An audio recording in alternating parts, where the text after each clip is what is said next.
Okay, the meaning of the word yoga is unity, union.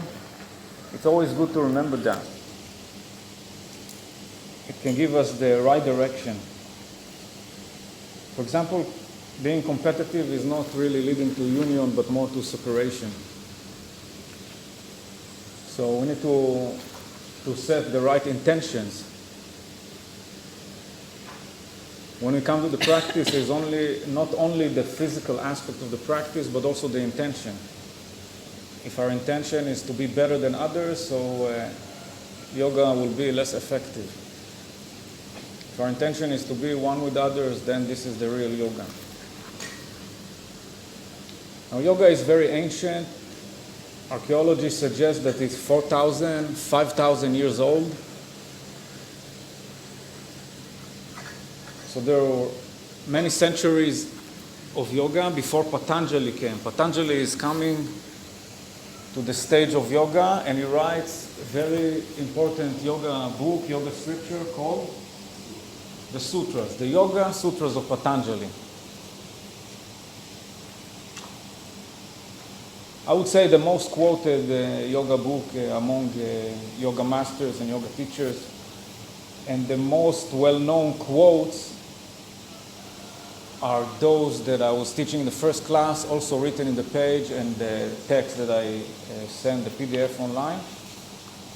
So one well-known quote, sutra from the Yoga Sutras of Patanjali is Yoga, Chitta, Vritti, Nirodha. Yeah? What does it mean? Unity of mind changes as waves, silence. Yeah? So we say yoga is union, that's the literal meaning. What are the characteristics of this union? Patanjali is telling us that, or the goal of yoga, he's telling us that yoga is about the mind, yeah? This is the chitta. So our union depends on the mind. So you have it in this quote in the page I gave you, but I'll write it also on the board. Chitta is the mind, and the mind has waves and noise. We experience it as emotion. Our emotions always are coming with a lot of noise, a lot of mental activity, a lot of thoughts.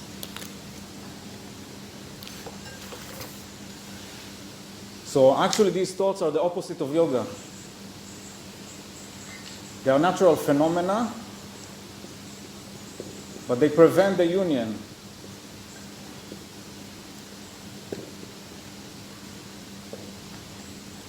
So in our chitta, we have the vrittis, the motion, the movement, the modification. The literal meaning is modification, changes. Our mind is changing all the time.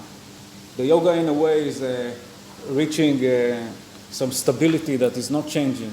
It's more connected to eternity. And this is called Nirodha. Nirodha means stopping. We can actually bring all these motions, all these modifications, all these changes into a stop. It's not a black or white situation. Patanjali is speaking about a spectrum.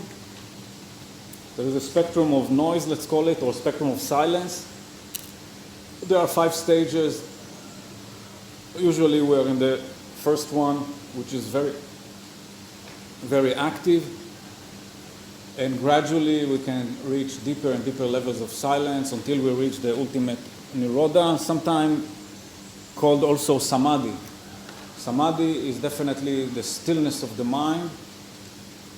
And yoga, we experience union only with a mind that is still. If our mind is very busy, we will feel separation.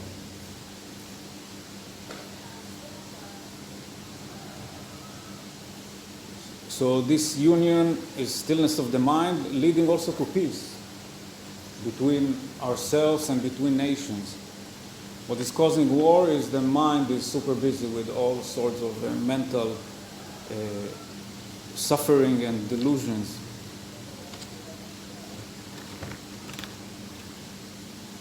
Violence is coming from separation. If I cut by mistake in my hand or I bite my tongue, if I bite my tongue, should I break the teeth?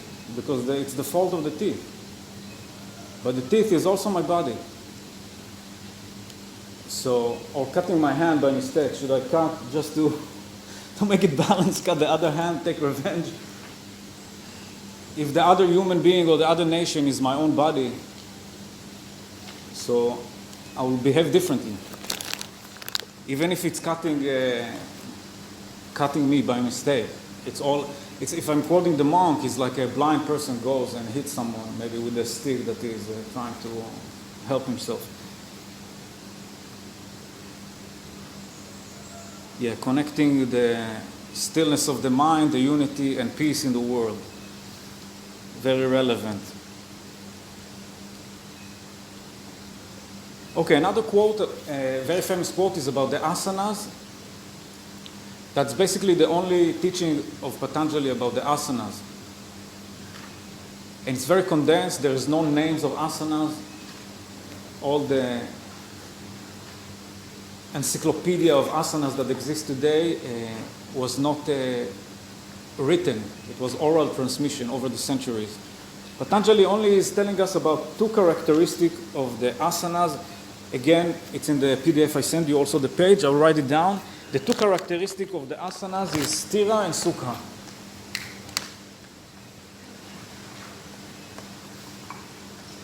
And they are also connected, interrelated. And it's good to remember it for our own personal practice and also when we teach. So the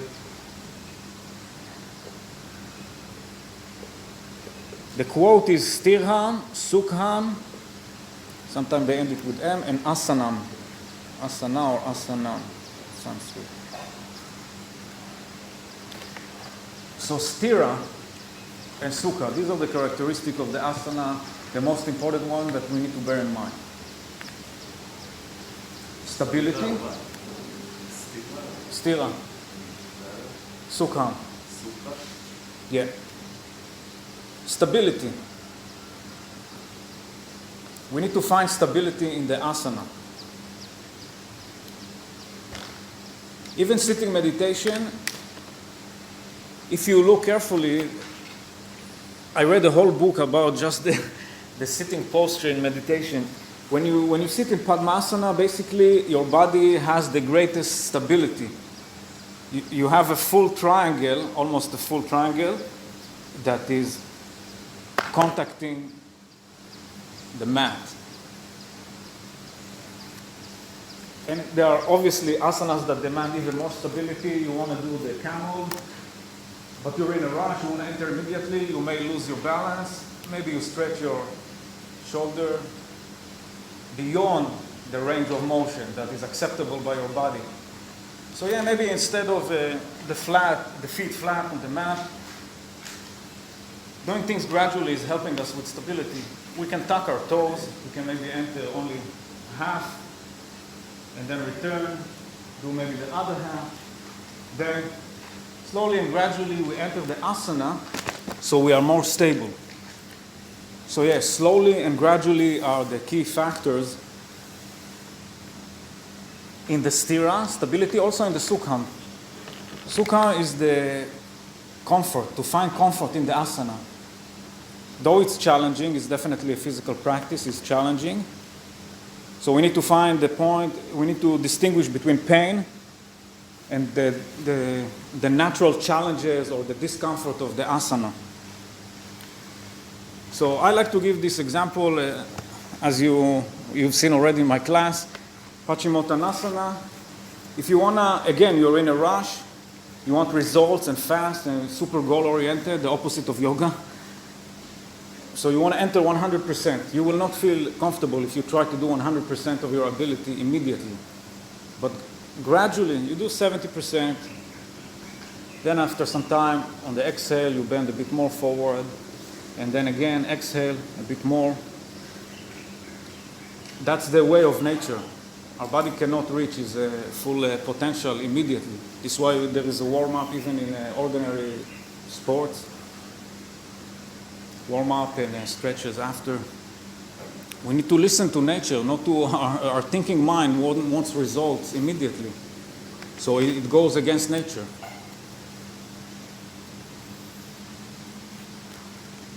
This is why for me it's unacceptable that a teacher, which I heard, paradoxically in India the teachers are very strict. They may force you to enter a position they think you should be and causing injuries. If a teacher is a cause of injury in yoga class, that's a very bad representative of the yoga tradition. If you in your own self-practice damage yourself, you need to be careful. But it's definitely shouldn't come the rush to reach anywhere. There is nowhere to reach. There is only present moment. We don't grasp it. The moment we grasp it, we can feel much more relaxed in our life. So this is the stira and sukha are actually reminding us stability and comfort. They remind us actually slow and gradual. We had a student that was a physiotherapist. She gave a class, a great class. It was a great opportunity to give the students, so we let her teach one class. So the main thing she was teaching in a class about injuries and preventing injuries is slow and gradual. If I start counting how many times she mentioned that. So yes, slow and gradual means we will be stable and comfortable. Stira Sukham Asana. Okay, Patanjali is also giving us a teaching about the 8 limbs of yoga. So what are the 8 limbs? The first 2 are Yama, Niyama. This is a type of a discipline towards ourselves, towards society. For example, towards society, ahimsa. What is ahimsa? Non-violence. Himsa, violence. Ah is negating that. Non-violence. That's the way we interact with society, with other people in general, though it could be also directed toward ourselves. But towards ourselves, there is tapas, for example. What is tapas? Tapas, discipline. It's something that is not involved, society is not involved, it's our own decision, it's our own path. Discipline equals freedom. That's a teaching of an ex-commander from the Navy SEALs. I love this quote of him, Jocko Williams. Yeah, discipline is freedom appears in every spiritual tradition in different way to express these 3 words. Because without discipline, we surrender to our laziness and maybe selfishness. Yeah, it's not good for us. It's challenging. Being peaceful is sometimes challenging. It's like climbing up the mountain. So we need to have strength, and discipline is giving us the strength because it's conquering all the moods that will distract us.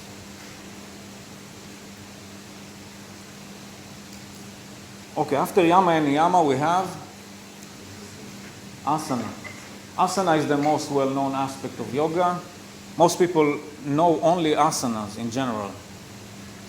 I just had a long talk with Idan that gave you a few classes. Yeah, we estimated together that maybe 10 or 15 people are really interested in the core of yoga. Most people are interested in asana, and that's the only thing they know. But I told him, since yoga became so huge, even 10-15% of these huge phenomena, it's a lot of people, and it's also a good starting point for the rest, which happens. You start with superficial yoga, and then you can go deeper. Even within the asanas, there are levels. As we mentioned, Padma-asana and, for example, and Paschimottanasana are known to be super asanas. So the yogis gave them praises of Paschimottanasana, the best of all asanas, and both of Paschimottanasana and Padma-asana are known to be can heal every disease. according to the yoga tradition, Hatha Yoga Pradipika. So yes, some asanas are more powerful than others. There's like hierarchy, even within the yoga system, according to the experience of centuries. Okay, after asana we have pranayama. Pranayama, you hear the yama already. The yama is a sort of restraint. We are disciplining the prana, the life force energy, cosmic energy, highly connected with the breath. So it's a practice that we use our breath. You can say we work with oxygen as well. It's just nature. Today we can understand some things that were not known exactly, like molecules, etc. Okay, after that we enter let's call it the dimension of the mind. From the body to the energy, now the mind, which is more subtle. So after pranayama we have pratyahara. Pratyahara, withdrawal of the senses. Our senses distract us and we learn how to be the boss.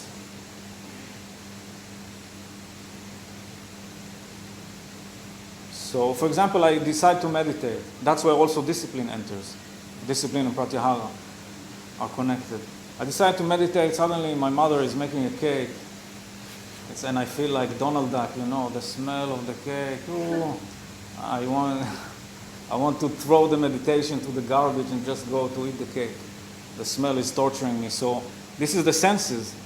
Here we activate the tapas, the discipline, or pratyahara, withdrawal of the senses.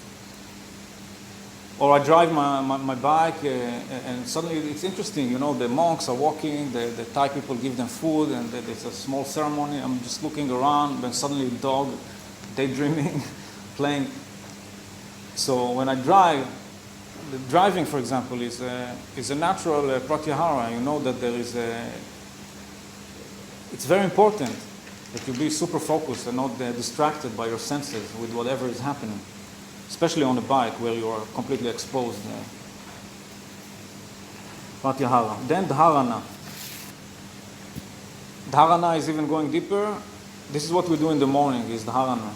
It's the one-pointedness of the mind, concentration. We train our mind to be concentrated. So concentration is very important practice in the yoga tradition and the Buddhist tradition, which have a lot of similarities and overlap. So, do you remember when we were kids, we take the magnifying glass. What can you do with the magnifying glass? A little game in the sun. Even burn. We just focus. That's the power of focus. The rays of the sun are actually scattered, and when we focus them to one point, they can start a fire. And do you know what is laser? Actually, it's acronym. Laser is made of light. That's the L. Laser is just a very condensed light. You just narrow down the light into a very, very small point, to the degree that you can cut the human flesh. So they do surgeries, for example, with the eye, with laser. What was not possible, now it's possible, because the doctor, the small movement, it destroys your eyes. The laser is very, very condensed, very one-pointed. That's the power of concentration.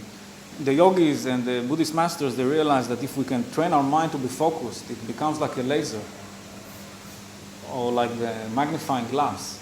There's a lot of power in concentrated mind. For sure, for liberating ourselves, it brings the nirodha, the stillness, but also in daily life, whether you're a student or you want to start a self-employed, it's very important to be focused. Okay, after dharana we have dhyana. Dhyana is what people call meditation, but the traditional meditation, not the freestyle meditation. Dhyana looks like the most iconic photo of the Buddha. You Google Buddha and go to images, what you'll see dhyana.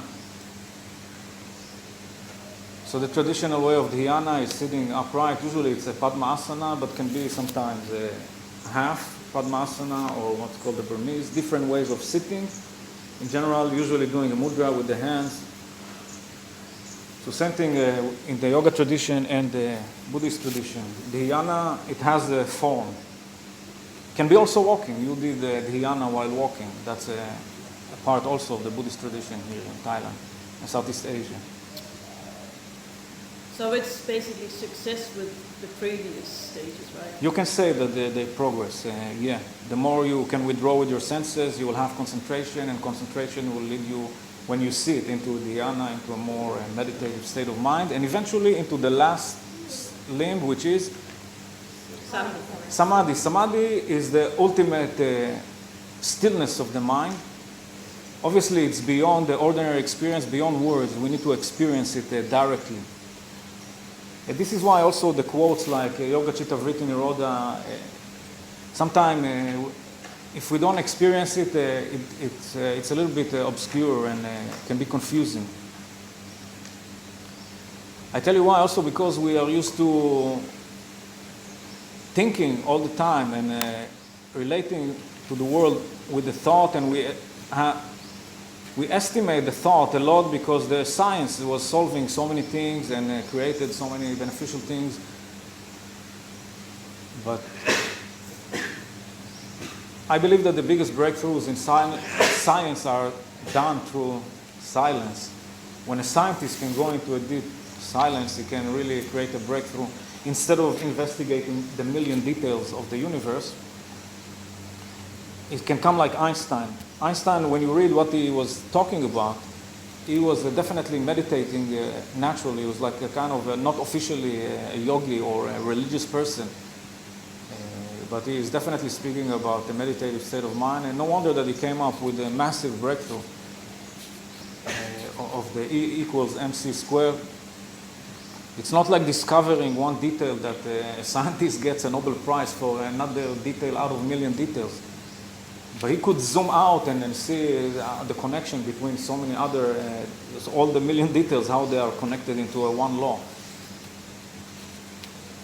Yeah, breakthroughs in silence, I believe, in science are also a product of stillness of the mind. That's my understanding. Same thing with creativity. In any field, not only, my experience is mostly with music, but in general. Okay. Good. We move from Patanjali, sort of on the history timeline, to the traditional paths of yoga, the ancient yoga schools. So we have karma yoga. What is karma? What's the meaning of the word karma, literally? Karma means action. Usually in the yoga and Buddhist philosophy, it's within the context of action and reaction, or cause and effect. There is a song, every little action, there is a reaction. Do you know Bob Marley? Yeah, I was just quoting my guru, Bob Marley. That's one of his songs. Every little action, there is a reaction. So it's a song about karma. So yeah, literal meaning is action, but usually it's within the context of action and reaction, because every action we do, there must be a reaction. First of all, it's including, definitely, that's the easiest to observe, is the laws of nature. You do push-ups, you have more muscle mass. You get stronger. You did the action, there is a reaction. You throw a ball, it bounces back. The hardest you throw it, the strongest you throw it, the strongest it bounces back.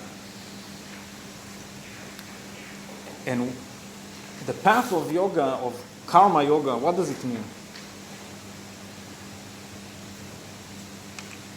Karma yoga. Karma yoga is the path of service, the actions that are in service of others.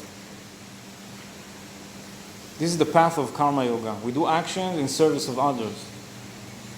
If it's for ourselves, it's not karma yoga. So if I pay for the bus driver, is it karma yoga? No. I want him to do something. He needs to take me from A to B. It's an action, but it's not in service to others. It's a business transaction. It's not karma yoga. So this is why the right attitude, what is the highest and the right attitude of karma yoga? Service to others without expectations of return. If you have expectation, it's a business transaction. I pay the bus driver, I have expectation. If he doesn't take me, I get disappointed or maybe go to sue him. So there's definitely an expectation in a business transaction. In karma yoga, the highest attitude, because it's not always easy not to have no expectations at all. So we need to train ourselves to reach this level. Obviously, if we see a beggar in the street, maybe we give money, we know that we will never see him. But, like it happened to me in India, if the beggar starts to curse you after you gave him the money, is it the same like a random person curse you, or maybe you have a thought, I just help you, how come you attack me? So we can develop even expectation with just a random person in the street. Because it's interesting, in India some beggars are, so they will bless you and bless all your previous generations and future generations, and some they just complain, why didn't you give me more? So I could see that even with a random stranger, we can start developing expectations. So first of all, it's good to be aware of it if we have expectations. And it's actually a very high level to have no expectations at all. It sounds like you're classifying all experience as expectation. No. But for me, my experience showed me that, yeah, I had a little expectation. If I help you, at least don't attack me. Yes, so that was your experience. That wasn't necessarily your expectation. Okay, that's my way to define expectation. So all experience is expectation. No, but this, in my personal experience at that moment, I felt that I already, in just a small act, I already developed some expectation of how the other person should behave towards me. Yeah, if I help you, I expect that you at least don't attack me. You don't have to be grateful, but at least don't attack me. Yeah, but you can see for yourself if you have expectations or not. In reality, usually we have contracts to make sure that all the expectations are clear. That's a business transaction. We have contract and then everything is clear. But in relationship, if you give too much and you start to feel maybe abused, so relationship is not really a place, it could be a place of karma yoga, but if you are the only one who is giving and the other one is only receiving, so it will create an imbalance between the giving and receiving of the yin and yang. And yeah, at some point, we would expect some balance. For example, you have a baby and you woke up every night and the other person doesn't care about the baby. So yeah, it would be natural to sort of split the work in a household.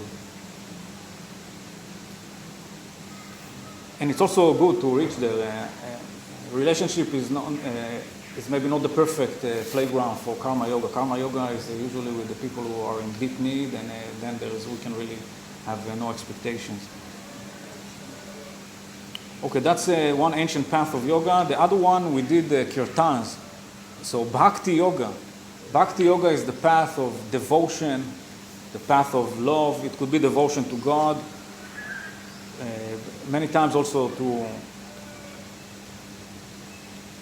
it's manifest, I would say. It manifests as the prayers and songs. And maybe the most well-known Bhakti Yoga movement is the Hare Krishna. They sing praises for Krishna. This is why this mantra is so famous. Hare Krishna, Krishna Krishna, Hare Hare. That's a movement of Bhakti Yoga, devotion to the divine. So prayers, even rituals, chanting, they are all part of the Bhakti Yoga. Another ancient path of yoga that is basically the mother of all the physical yoga is the Hatha yoga. Hatha, sun and moon. These are ancient symbols of the yin and yang. And they also manifest in the esoteric level. Later I will draw the chakras and the nadis. They manifest in the esoteric level. Hatha, sun and moon. So basically every yoga, the purpose of Ashtanga, Vinyasa, Yin, the purpose of all yoga is to bring balance between Yin and Yang, sun and moon. And if we jump to the modern paths of yoga, Yin yoga, what is Yin yoga? What are the characteristics of Yin yoga? Surrender. Holding poses for a long time, so more static versus dynamic. Releasing.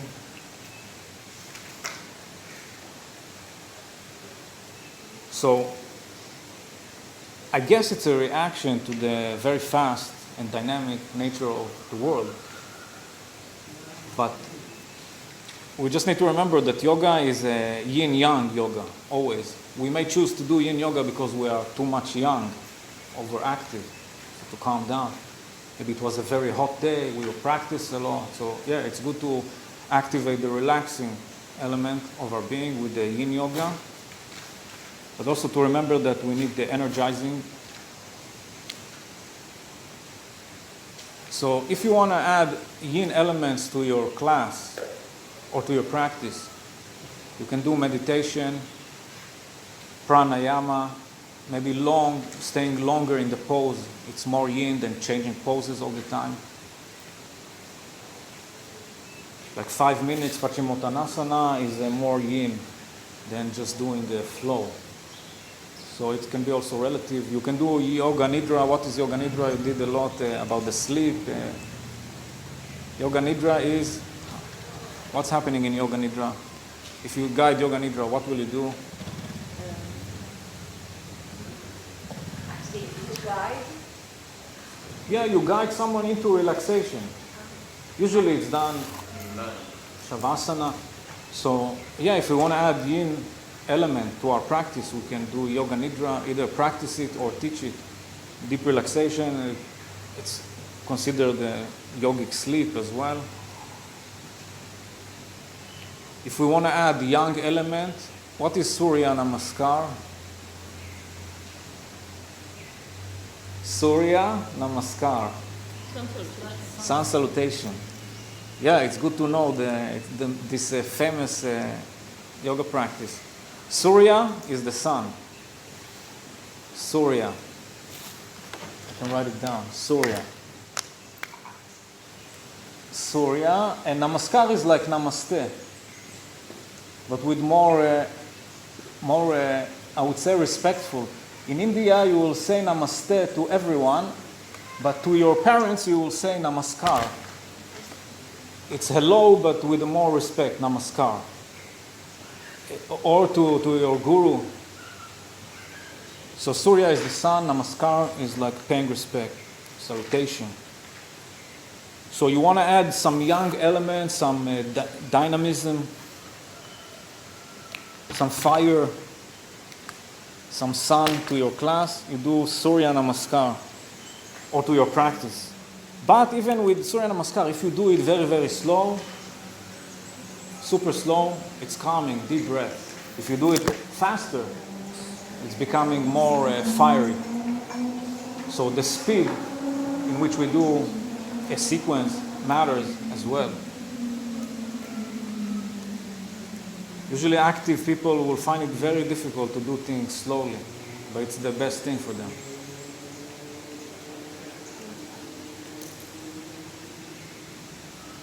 Okay, now a little bit about pranayama. Pranayama also has, you can say, the yin and yang, some cooling pranayamas and some fiery pranayamas. So let's start with the fiery ones. We have Kapalabhati. Do you remember Kapalabhati? What is Kapalabhati? Not exactly, but very close to the breath of fire. What is the difference between Kapalabhati and Bastrika? Kapalabhati is intensive exhale, and the inhale is passive, soft. That's Kapalabhati. Usually people call fire breath Bastrika. Bastrika, what does it mean? Yeah. Bastrika, inhale forcefully, exhale forcefully.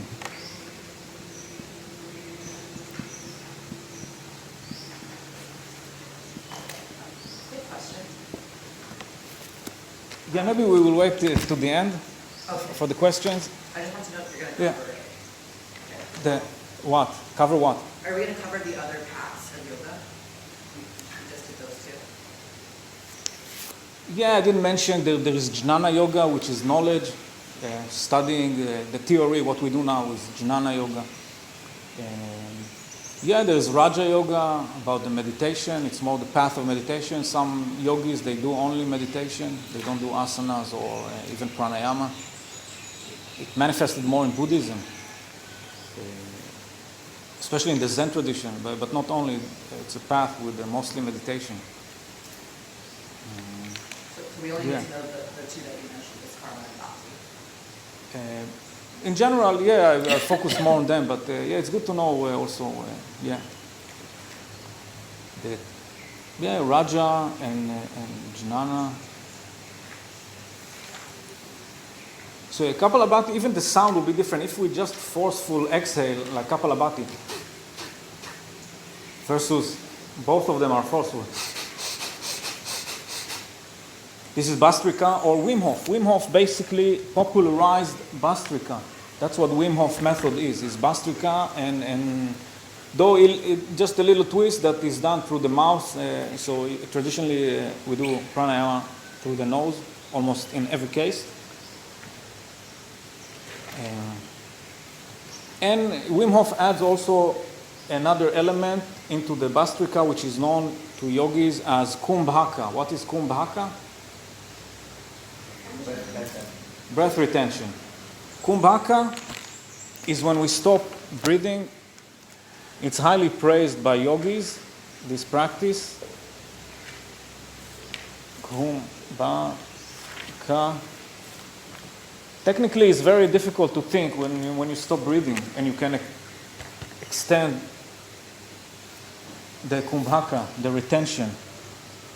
I just spoke a long talk with Idan. He's a hardcore pranayama practitioner as well. He is in the level of 3 minutes and 10 seconds holding the breath.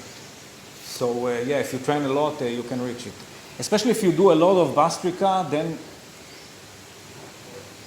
from few seconds into a minute and a half in 1 hour Bastrika class, it's possible. I've done this. Yeah, so in general, we try to extend the time of inhalation, exhalation, and retention, Kumbhaka. Kumbhaka Is the retention, holding the breath. It's not maybe a type of pranayama, you can incorporate it into many pranayamas. Even this, what is this? How you call this? Nadi Shodhana. So you can incorporate Kumbhaka into Nadi Shodhana. After inhalation, you can stop the breath and then exhale, in between inhalation and exhalation. Or even in the cooling pranayama, if you want, you can incorporate the Kumbhaka. What are the cooling pranayamas? Do you remember? Yeah, exactly. Breathing in through our mouth, there are 2 ways. So one of them is called Sitali, and the other one is called Sitkari. And this is the only time we breathe through our mouth is in these 2 pranayamas, but only breathing in through our mouth, in Sitali and Sitkari.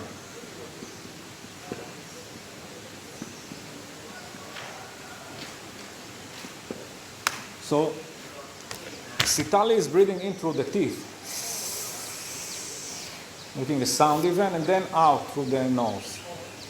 And Sitkari, the second one, we make a tube with our tongue.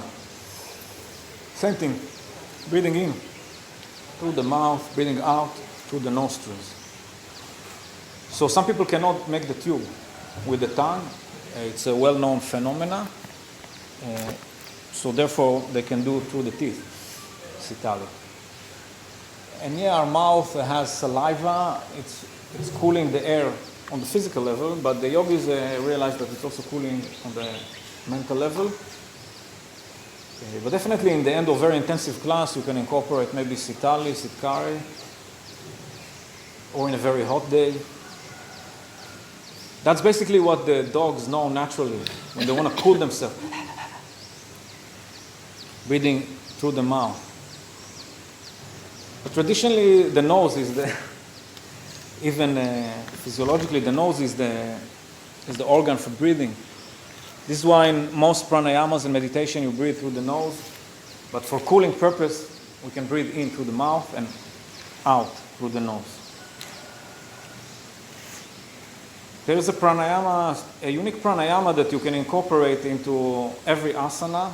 The whole yoga class, you can do a certain type of pranayama called Ujjayi. Ujjayi, that's the unique aspect of Ujjayi, that it could be incorporated into every asana, into a whole yoga class. It's not a must. Some traditions emphasize it much more, like Ashtanga. Some traditions, not at all. It's a separate practice. You can practice Ujjayi as a separate practice, but not within the asana practice. Ujjayi, I think the easiest way, it's ocean breath. The easiest way to explain it is if you want to clean your glasses, that's the way you do a natural Ujjayi. So yeah, you can restrict, without entering too many technical anatomical detail, you just restrict the throat a little bit, and when you breathe out, it creates this sound of ocean. And yeah, then you can clean your glasses as well. So that's the unique aspect of Ujjayi. Now the esoteric dimension of yoga, the invisible dimension of our world, we already know it for many decades. There were radio waves, we could not see them, but they were happening, or X-ray. And yeah, the yogis found their antenna with the practice that stills the mind and discovered the hidden dimension of our body, you can say, or the universe in general. Within our body, we have the energy body. And the energy body with the sun and moon channels. So we have there are many nadis. Yeah, that's the word for channel, nadi. 72,000, the yogis say. Maybe we can see even the blood vessels and the nerves are as nadis. But the three main ones, let's see if I'm a good artist. The three main nadis are Pingala, yeah, Ken, Ida, Sushumna, yeah. So now I'm drawing them. There is the central channel, Sushumna. 3, 4, 5, 6, 7. Okay.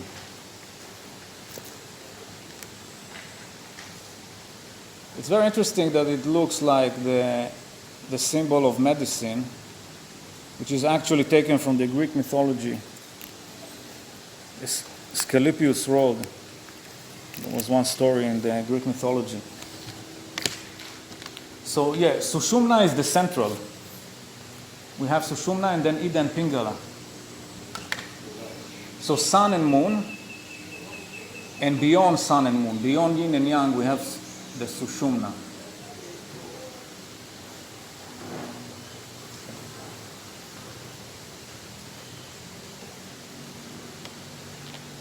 Now, the yogis, what they realized that in the meeting point, where the sun and moon channel meets the central channel, the Sushumna, this meeting point, they call it a chakra.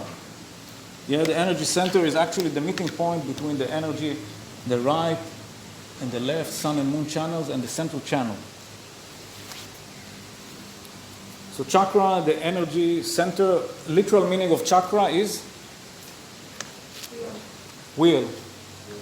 wheel, disc. You will see it in many of the symbols of chakra. Chakra is a wheel. And the yogis gave us a description of the process that is happening in yoga. So there are two processes. One is from the sides to the center, from right or left back to the center.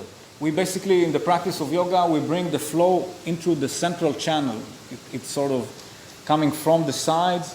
We are too much yang or too much yin in different aspects of our life, and it starts to flow in the central channel. That's why the yogi said that in Hatha Yoga Pradipika that Paschimottanasana is the best of all asana, most probably because it's a rare asana that actually brings the flow of prana directly to the central channel. So on the energy level is just going directly into the goal of yoga. So overactive, over passive, back to balance. Many polarities, back to the center to balance. But there is another process. The yogis describe a process that is called the Kundalini awakening. Now, what is Kundalini awakening? Kundalini awakening, there is an energy in the root chakra, the first chakra. Not to be confused with the second chakra, Kundalini awakening is not connected to sexuality. Kundalini, the root chakra, the symbol they gave for the Kundalini energy, one symbol is again yin and yang, one symbol is called Shakti Kundalini. Kundalini is the queen, the goddess, Shakti.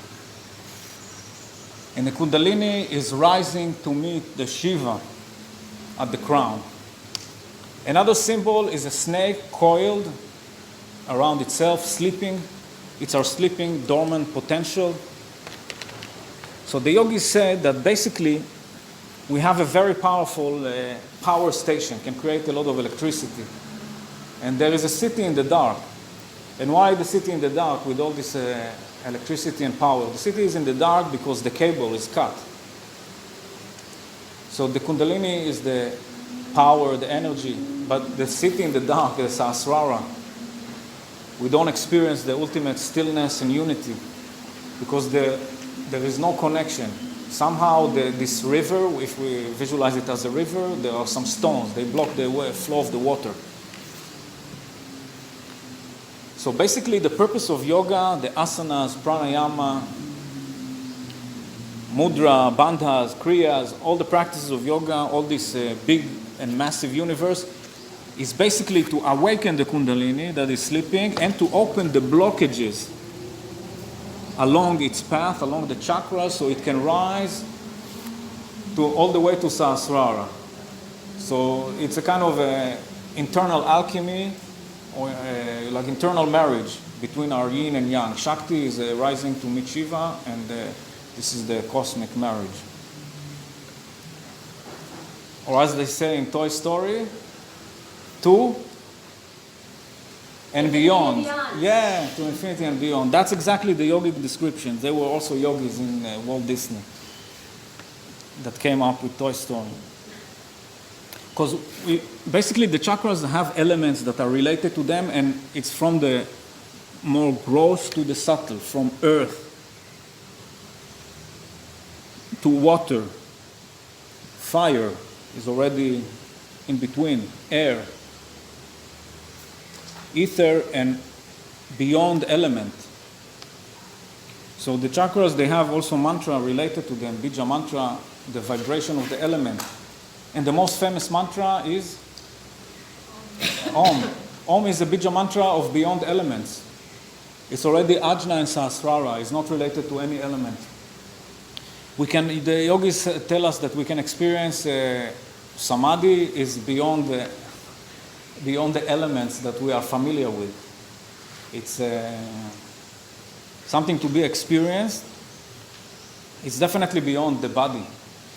With the stillness of the mind, we can in a way go beyond the body. Then we can call it also God. That's what is called God in the biblical tradition. And the chakras not only have elements, they have colors. What's the color of the root chakra, for example? Red. That's very interesting for me. My interpretation of that is if the root chakra is actually, the root chakra is related to survival and being grounded. But if the root chakra is not connected with the heart, with unity, then our survival can come at the expense of others. We can become violent, we can create bloodshed, and this is why they chose red. But if we open up the path of Kundalini, and Kundalini rise up all the way to, let's say, the heart chakra, opening a strong loving kindness and compassion, then we are beyond survival. We can give 10% of our income to charity, as written in the Bible, because we have compassion. We don't think only of our own survival, but the survival of others. So it's liberating us from this torture of survival. So yeah, yoga is definitely going beyond survival into compassion, loving kindness, and even beyond.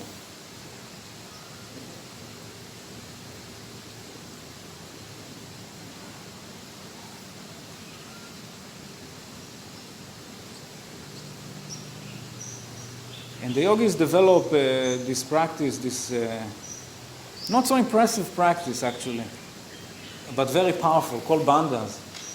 So the purpose of bandhas is actually going directly to the blockages along the path of the Kundalini, and every bandha is basically dealing with 2 chakras.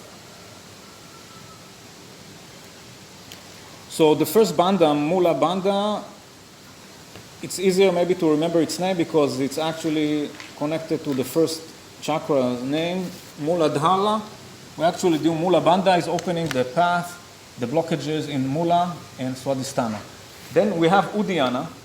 Uddiyana, the abdominal, working with 2 other chakras. We have the Uddiyana. This is Manipura and Anahata, the next 2 chakras. Then the third one,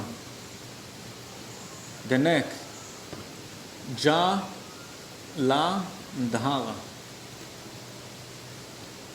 Jalandhara. With the Vishuddha and Ajna, and Sahasrara is basically always open. According to Jewish mysticism, God is only giving, is only good.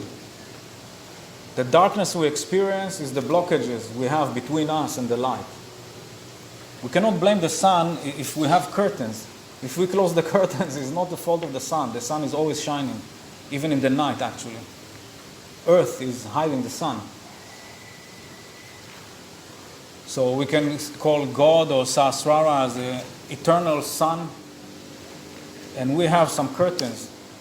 We need to cut through, then we can have a direct interaction with the sun, and it's actually also a gradual process. The more we progress, the more light we experience in our life.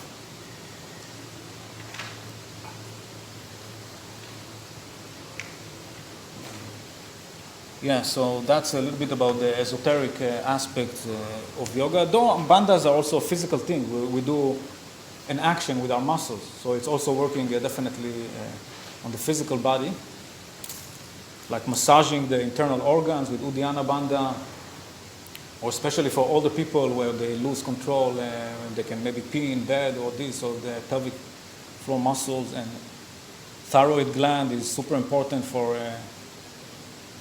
metabolism. Not hyper, not hypo, we can go into either slow or fast metabolism.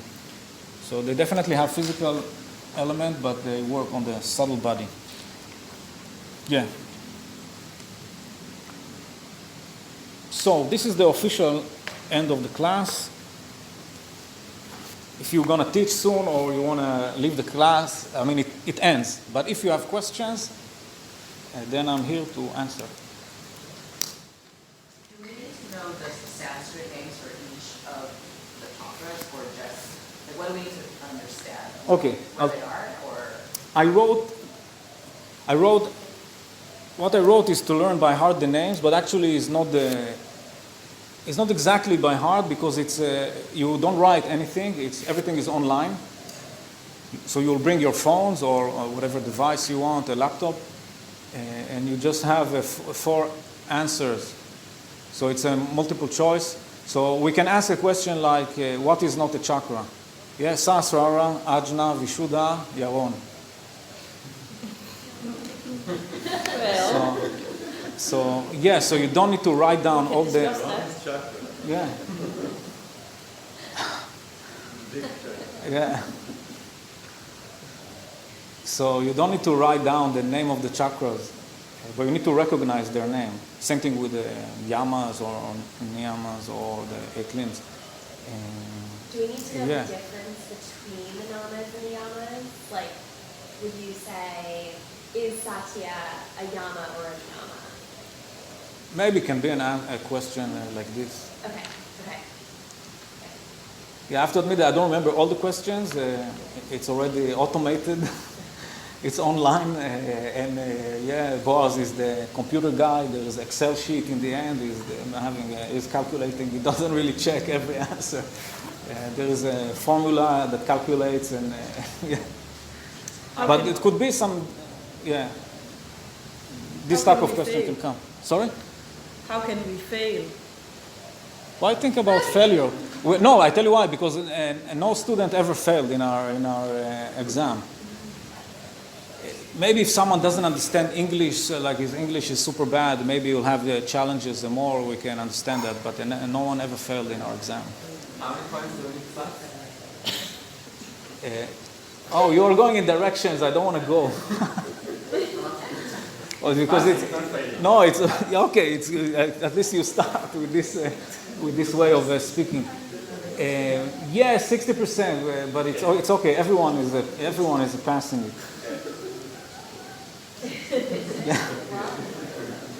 You'll do fine. I'm sure. You're very clever people. I already know you'll do very well. Also from experience over many courses.